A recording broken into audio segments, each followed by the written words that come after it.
Jack Campbell, linebacker. I mean, this is an Iowa linebacker name, right? Jack Campbell. Like this is a Iowa 6'5", 249. This is bringing you back, right? 6'5" is a little tall for a linebacker, I will say, but 249 is kind of like that was the tail of the tape back when you were starting out with the Falcons and obviously when you were with the Patriots as well. But in like pretty explosive tests, right? When you look at 37.5-inch vert, 4.65 in the 40, 10-foot, 8-inch broad, like check some boxes that you wouldn't expect from a guy. When you watch him on film, I put down, I think he's solid. He has an eye for the football. He forced a lot of turnovers when he was playing in Iowa. He got 15 pressures, missed only 12 tackles. Sanders missed 22 last year. So when I look at it, I think a very solid contributor, and I can see why some people would have him above Sanders in the ranking. Yeah, he's to me, he's got prototypical Iowa to him. Of course, you heard me talking the other day. I mean, I love what that program does. They are always ready, by the way, even though they don't have the same strength coach. If you remember what happened a few years ago, but they've always been very dialed in on training their guys for the combine. So I get your point. Good numbers. They're going to be ready for their numbers, even though they're going to max out what they can max out. They may not transfer that to the field as much. I mean, Jack, if you watch any of the videos, whether it's on YouTube or wherever it is, they, calling him Captain Jack, he's all of that, right? In the sense of he's the guy there. He comes up, he's a guy that's going to blow through people, of course, with what'd you say, 245. I mean, he's a big guy coming downhill for sure. Another guy like Sanders, who's making plays for that team. People the team revolves around him, the leadership element of what he does. But I think he's gangly. Back to the same thing. He's not the smooth guy who's going to drop and stay in phase when he has to cover someone. Don't put him on a quick twitch running back. Of course, even an adept tight end who might run routes with some wiggle. It's not going to be easy for him. Change of direction. That whole quick movement recovery element is not him either. Of course, purely like you might see in some of these other linebackers we're talking about. So, is this guy third round? Where does he projecting to go right now? He seems to me like a lot of people would love to snap him up in the third round.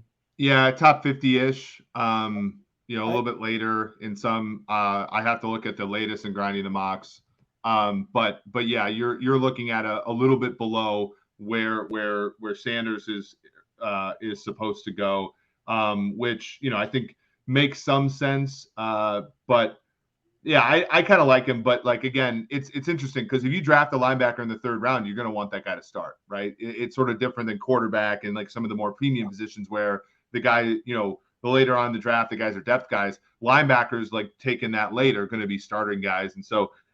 When you just a quick question before we move on to the next guy, but like when you're trying to discern whether not a guy's a leader, what are some of the tools that you have at your disposal as an evaluator when you're trying to say, can this guy be a Mike linebacker? For Mike being like, can the guy wear the green dot for my defense?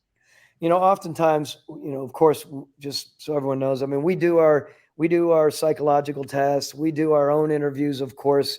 With not only the coaching staff, but a lot of people, we have a number of scouts that go in are dealing with personnel within their program that are going to provide us with a lot of that.